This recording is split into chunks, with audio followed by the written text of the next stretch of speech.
Trading की दुनिया में ज्यादातर लोग अगला बड़ा विनिंग ट्रेड ढूंढने में लगे रहते हैं। लेकिन क्या हो अगर लंबी रेस का घोड़ा बनने का राज जीतने में नहीं बल्कि कुछ और ही हो। आज हम उन उसूलों को समझेंगे जो एक ट्रेडर को बाजार में टिकाए रखते हैं, मतलब सिर्फ प्रॉफिट कमाने से कहीं आगे की बात करेंगे। चलिए एक सीधी सी सिचुएशन से शुरू करते हैं जो शायद कुछ लोगों के लिए जानी पहचानी भी हो। जरा सोचिए, किसी का ट्रेडिंग अकाउंट सीधा आधा हो गया, 50% का लॉस। ये बहुत बड़ा झटका है। अब असली सवाल ये है कि इस गड्ढे से बाहर निकलने के लिए, यानी सिर्फ वापस वहीं आने के लिए जहां से शुरू किया था, कितना प्रॉफिट कमाना होगा? और इसका जवाब अक्सर लोगों को चौंका देता है। उस 50% के नुकसान की भरपाई करने के लिए चाहिए पूरे 100% का गेन। जी हां, जितना गवाया उसका डबल। और बस यहीं पर ट्रेडिंग का वो बेरहम गणित सामने आता है जो हमें एक बहुत ही कड़वी सच्चाई सिखाता है। और यही बेरहम गणित हमें हमारे पहले हिस्से पर लाता है। ये साफ साफ दिखाता है कि सिर्फ विनिंग ट्रेड्स के पीछे भागना एक अधूरी और सच कहूं तो खतरनाक स्ट्रैटेजी क्यों है। सोचिए, एक बड़ा लॉस महीनों की मेहनत और दर्जनों छोटे छोटे मुनाफों को एक झटके में खत्म कर सकता है। यहीं से एक नए नजरिए की जरूरत पैदा होती है। और ये हमें एक बहुत ही सीरियस कॉन्सेप्ट की तरफ ले जाता है, जिसे कहते हैं रिस्क ऑफ रूइन, यानी बर्बादी का जोखिम। देखिए, ये हर ट्रेडर के सिर पर मंडराने वाला सबसे बड़ा खतरा है। ये सिर्फ एक बुरा दिन या एक हफ्ते का लॉस नहीं है। नहीं, ये गेम से हमेशा के लिए बाहर हो जाने का असली खतरा है। और इस खतरे को समझना ही एक बेहतर ट्रेडर बनने की पहली सीढ़ी है। तो ठीक है, प्रॉब्लम की बात हो गई। अब सॉल्यूशन की तरफ बढ़ते हैं। और इसका सबसे पहला और सबसे मजबूत सॉल्यूशन है कैपिटल को बचाने का माइंडसेट। ये कोई मुश्किल फॉर्मूला नहीं है, बल्कि ट्रेडिंग को देखने का एक नजरिया है। एक ऐसा बदलाव जो बड़े मुनाफे का पीछा करने से पहले अपने पास जो कैपिटल है उसे बचाने को पहली प्राथमिकता देता है। ये जो एक लाइन है ना, ये पूरी कहानी बयां करती है। लंबी रेस में सफलता का राज बड़े बड़े जैकपॉट मारना नहीं है। असली राज ये पक्का करना है कि अगला ट्रेड लेने के लिए अकाउंट में हमेशा पैसा हो।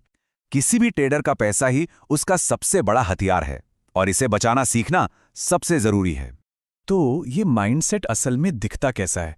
ये कुछ उसूल हैं जिन्हें प्रोफेशनल ट्रेडर अपनी आदत में डाल लेते हैं। जैसे बड़े नुकसान से हर हाल में बचना। जब मार्केट खराब चल रहा हो तो हीरो बनने की कोशिश करने के बजाय अपनी पोजीशन साइज छोटी कर लेना। और सबसे जरूरी बात, कोई भी ट्रेड लेने से पहले ये जानना कि अगर ट्रेड गलत गया तो कितना खोना पड़ेगा। चलिए अब माइंडसेट से एक कदम और आगे बढ़ते हैं और एक ऐसे टूल की बात करते हैं जो किसी भी ट्रेडिंग स्ट्रैटेजी की असली ताकत को मापता है। इसे कहते हैं एक्सपेक्टेंसी।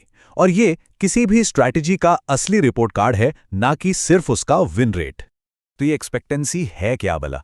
देखिए, आसान भाषा में ये बताती है कि लंबे समय में औसतन हर एक ट्रेड से कितने पैसे बनाने या गंवाने की उम्मीद की जा सकती है। इसका एक सीधा सा फॉर्मूला है। इसमें विन रेट को एवरेज विन से मल्टीप्लाई करते हैं और उसमें से लॉस रेट को एवरेज लॉस से मल्टीप्लाई करके घटा देते हैं। बस यही नंबर किसी भी स्ट्रैटेजी के भविष्य का आईना है। और ये जो स्लाइड है ना, ये सच में दिमाग की बत्ती जला देने वाली है। यहां दो सिस्टम है। सिस्टम ए का विन रेट देखिए, 80%। सुनने में तो कमाल लगता है, लेकिन जब इसके बड़े लॉस पर नजर जाती है तो पता चलता है कि इसकी एक्सपेक्टेंसी तो नेगेटिव है। मतलब हर ट्रेड पर औसतन $20 का नुकसान। और दूसरी तरफ है सिस्टम भी, जो सिर्फ 40% बार ही सही होता है। लेकिन क्योंकि इसकी जीत बहुत बड़ी और हार छोटी है, इसकी एक्सपेक्टेंसी पॉजिटिव है। ये बार चार्ट उस फर्क को और भी साफ कर देता है। सिस्टम में जो हर 10 में से 8 बार जीत रहा है, वो असल में धीरे धीरे पैसा गंवा रहा है। और सिस्टम भी जो ज्यादातर बार गलत साबित हो रहा है, वो लंबे समय में लगातार पैसा बना रहा है। तो क्या समझ में आया? जरूरी ये नहीं कि कोई कितनी बार सही होता है, बल्कि ये है कि जब वो सही होता है तो कितना कमाता है, और जब गलत होता है तो कितना गंवाता है। ठीक है, तो मान लेते हैं कि किसी के पास एक पॉजिटिव एक्सपेक्टेंसी वाली स्ट्रैटेजी है। बहुत बढ़िया। अब अगला और उतना ही जरूरी सवाल यह है कि भाई हर ट्रेड पर दांव पर कितना लगाना है। यहीं पर पोजीशन साइजिंग का रोल आता है।